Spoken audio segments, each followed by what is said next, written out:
My wife texted, "I want a divorce. All communication through my lawyer." I replied, "Understood." Then I canceled her credit cards, cut all financial support. 72 hours later, her lawyer was frantically calling me. Original post. I, 42M, am still processing, but mostly just operating on autopilot. Feels weirdly calm. 3 days ago, Tuesday afternoon, deep in work spreadsheets, my phone buzzed. My wife, Olivia, 39F. The text was short, brutal. Olivia. "Ethan, I want a divorce. Please direct all future communication through my lawyer, Mr. Peterson. His contact details will follow." 15 years of marriage, ended via text. No warning. We'd had dinner the night before, talked weekend plans. Normal. Nothing suggested this. I stared at it for maybe 5 minutes. Shock, hurt, anger. Yeah, all there, simmering below. But surface level? Cold clarity. She set the terms. Lawyers only. Okay. My reply. Understood. Then, practicality took over. Legal channels meant informal marriage arrangements were instantly void. We always kept our main finances separate for day-to-day stuff. Learned that lesson from my parents' messy split. She had her personal account, I had mine. Credit cards. Olivia had supplementary cards on my accounts. Not joint ownership, just authorized user status I granted. Logged into banking apps. Click. Cards canceled. Reported user no longer authorized. Done. Allowance. I transferred her a monthly sum to her personal account for discretionary spending. Logged into my bank. Canceled the recurring transfer. Effective immediately. Shared subscriptions, Netflix, Prime, etc., under my name. Logged out all other devices. Changed passwords. She wants streaming, she buys it. Car. The car she drives is leased in my name, my insurance. Didn't cancel insurance immediately, too risky for everyone on the road, but noted to discuss the lease transfer with my lawyer ASAP. Gas card tied to a canceled credit card? Useless now. Took maybe 30 minutes. Not revenge, just accepting the new reality she dictated. She drew the line. Lawyers only. Fine. Lawyers work on formal agreements, not assumptions based on a marriage she just ended. Her lawyer's details arrived via email an hour later. Forwarded them straight to Ms. Cole, a top divorce attorney a colleague recommended. Emailed Ms. Cole. Received text demanding divorce, lawyers only. Complied. Need immediate counsel on next steps, asset protection. Advise retainer. Finished my work project, went home. House was empty. She must have packed while I was out. Slept okay, surprisingly. Fast forward 72 hours. Friday afternoon, unknown number rings. Had a feeling. Hello? Is this Ethan? Ethan's last name? Sharp, impatient voice. Speaking. This is Mr. Peterson. I represent Olivia, Olivia's last name. My client is experiencing some difficulties. Okay? Level voice. Her cards declined. Funds cut off abruptly. Highly irregular, Mr. Ethan's last name. Financial status quo is generally maintained during separation. Mr. Peterson, I said calmly. My wife texted Tuesday demanding divorce, stating all communication must go through you. I acknowledged and complied. Informal financial arrangements ceased. Future support needs formal legal discussion, through you, and my counsel, Ms. Cole, whom I'm retaining. Pause. Paper shuffling. She needs funds now. Necessities, accommodation. Accommodation? Genuine surprise. Where is she? Not pertinent. You acted in bad faith, cutting her off without warning. Mr. Peterson, voice cooler now. My wife unilaterally ended our marriage via text and set the lawyers only rule. She ended the status quo of trust and communication. Financial support will be determined legally, not by frantic calls over declined cards she wasn't the primary holder of. Longer pause. My client seeks emergency financial relief, he said stiffly. Her prerogative, I replied. Direct filings to my attorney, Ms. Cole. You have her details? Yes, he clipped. Excellent. Conversation concluded per my wife's directive. Good day. Hung up. Heart pounding now, adrenaline kicking in. But also, validation. She wanted cold and legal, she's getting it. Exactly. Waiting for Ms. Cole's call. This is just the start. Update 1. 1 week later. Been a week since the text. Things heated up, as expected. Thanks for the comments, DMs. Good to know I'm not nuts. Ms. Cole got back same day, Mr. Peterson called. She's good. Confirmed my actions were logical given Olivia's text. Advised. Document everything. Mr. Peterson's first move came Monday. Formal request for emergency temporary spousal support, plus exclusive use of the marital home, which she'd already left, LOL. The amount? Astronomical. Basically wanted me to fund her old lifestyle plus new housing plus legal fees. Entitlement level? Expert. Ms. Cole responded. Countered with much lower temporary support based on actual need, not wants. Noted she left the home I still occupy. Highlighted her lawyers-only rule and my actions as a direct consequence. Then, the personal attacks began. Olivia's BFF, Haley, called Wednesday night. Answered hoping for intel. Mistake. Ethan, what the actual fuck? No hello. Haley, tiredly. Don't Haley me. Olivia's on my couch. You cut her off. She couldn't buy groceries, making her homeless? Haley, Olivia demanded divorce via text, lawyers only. I respected her wishes. Bullshit! You know she barely works. How can she live? She's terrified. Olivia's part-time graphic design gig nets. $1,000 month, mostly fun money before. She hired a lawyer before talking to me, I said. Financials go through him and my lawyer. The process she chose. Cruel, vindictive. After 15 years, she was emotional, made a mistake. Instructing lawyers only is a specific mistake, Haley. Was hiring Mr. Peterson also a mistake? Silence. Then, she deserves support. You always took care of her. And I would have discussed things amicably if she hadn't nuked the marriage via text and lawyered up. She set the rules. We follow them now. She'll take you for everything, Haley spat. She can try, I said calmly. Filed legally? My attorney handles it. Not discussing this further. Goodbye. Click. So, I'm the bad guy for following instructions. The narrative she's spinning is pure victimhood. Also got a bank alert yesterday.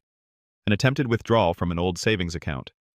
Turns out, there was one joint account we'd opened ages ago and completely forgotten about. It wasn't part of our active finances. It only had about $500 left in it. Olivia apparently found the debit card and tried to drain it. Bank flagged the sudden activity on the dormant account. Went straight there, explained the pending divorce, froze the account pending legal agreement. Not about the money. It's the attempt while her lawyer screams bad faith at me. Ms. Cole says this actually helps us. Shows Olivia isn't just passively waiting, but actively trying back channels outside the process she demanded. Waiting for the emergency support hearing court date. Olivia still couch surfing at Haley's. Mr. Peterson must be realizing his client expected a blank check, not reality. Feeling less shock, more grim determination. This is gonna suck. Update 2, 3 weeks later. Okay, it got dirtier. Shocking, I know. Had the emergency support hearing last week. Olivia was there, looking stressed, avoiding my gaze. Mr. Peterson argued she was destitute, victimized by my malicious actions. Ms. Cole calmly presented the text. Olivia initiated lawyers only. Bank statements. Showed I canceled supplementary cards allowance tied to my accounts after the text. Proof. I still paid mortgage, utilities, lease, insurance, major fixed costs. Evidence. Her attempt to drain the dormant forgotten joint account after demanding lawyers. Her income. Showed her part-time earnings proved she wasn't destitute, just missing discretionary funds. Judge wasn't buying Mr. Peterson's drama. Asked Olivia why no prior discussion. She mumbled, intimidated. LOL, I'm not. Judge seemed skeptical. Result? Temporary support ordered, way closer to our figure than theirs. Enough for basics, contribution to legal fees, but zero funding for her old lifestyle. Judge basically told Olivia her own actions, the text, the account drain attempt, contributed to her current situation. Dodged a bullet, felt like. But they weren't done. This week, the real games started. Dirty trick number 1. Call from my HR. Anonymous complaint. Alleged misuse of company resources for personal legal stuff. False, used personal devices/email only. And erratic behavior, suggesting instability. Thankfully, my boss knows me. Complaint was vague. HR checked logs, nothing. Quick chat with me, calmly explained basics, dismissed it. Clear attempt to mess with my job, low. Ms. Cole noted it, tough to prove anonymous source but adds to pattern. Dirty trick number 2. Olivia's mother called. Tears, accusations. How could you? She's struggling. Judge unfair. Give her more money. Think of the years she gave you. Same response. Olivia chose this path. Lawyers handle financials as she requested. Can't discuss. Called heartless, hung up, relentless emotional manipulation. They really thought I'd just keep paying forever. My response, sticking to logic under fire. Their tactics just clarified the situation. Simply reacting wasn't enough.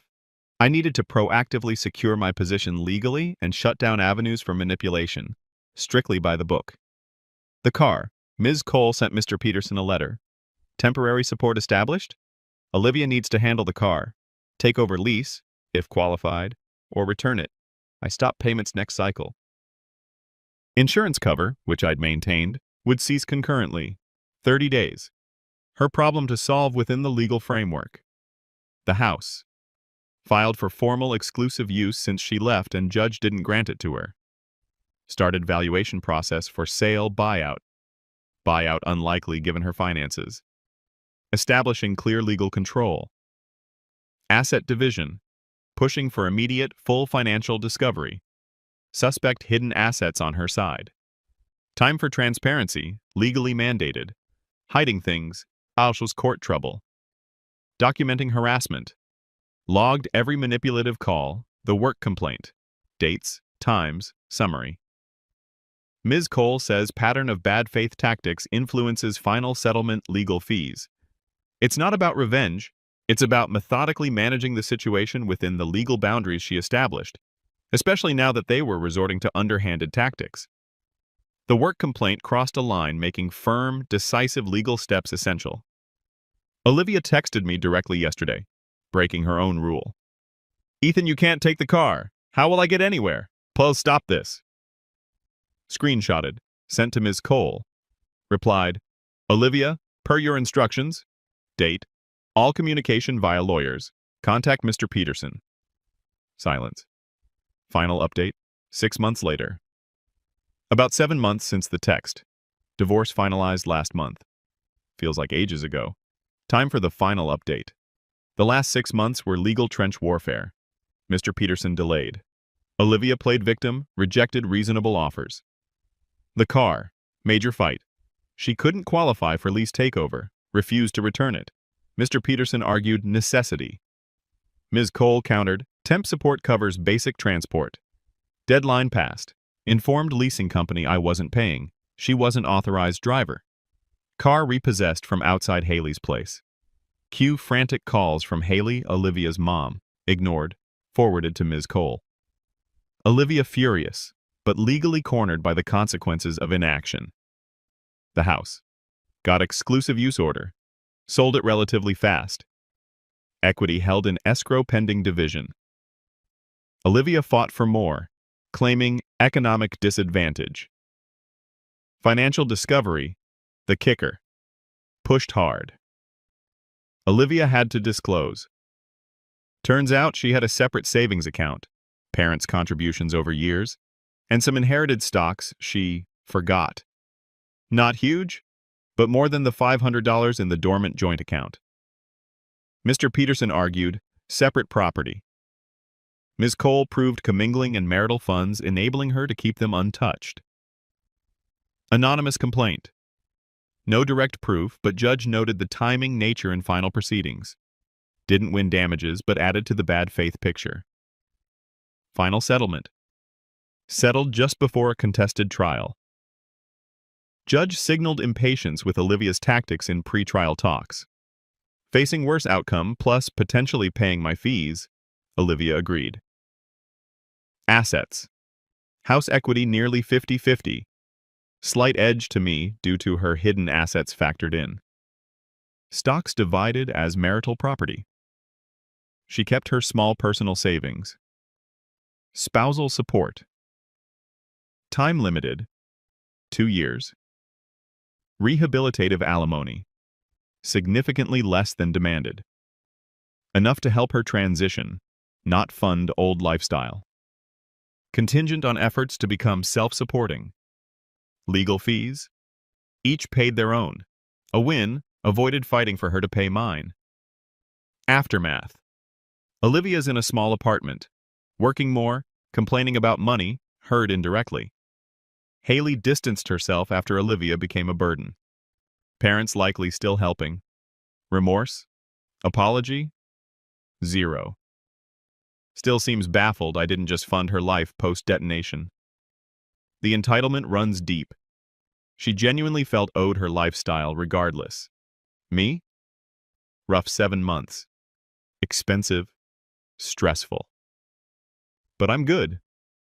Better, actually. Peace from closing that chapter is huge. Kept my job, integrity, fair asset share. Learned I handle crises strategically. Hitting the gym, seeing friends Olivia disliked, enjoying my quiet house. No Hollywood revenge, just steady, grinding consequences of her choices meeting logical, legal resistance. She wanted formal and legal? Got it, with all the cold financial reality. That's satisfaction enough. Thanks for the space to vent. Helped immensely. Time to move forward.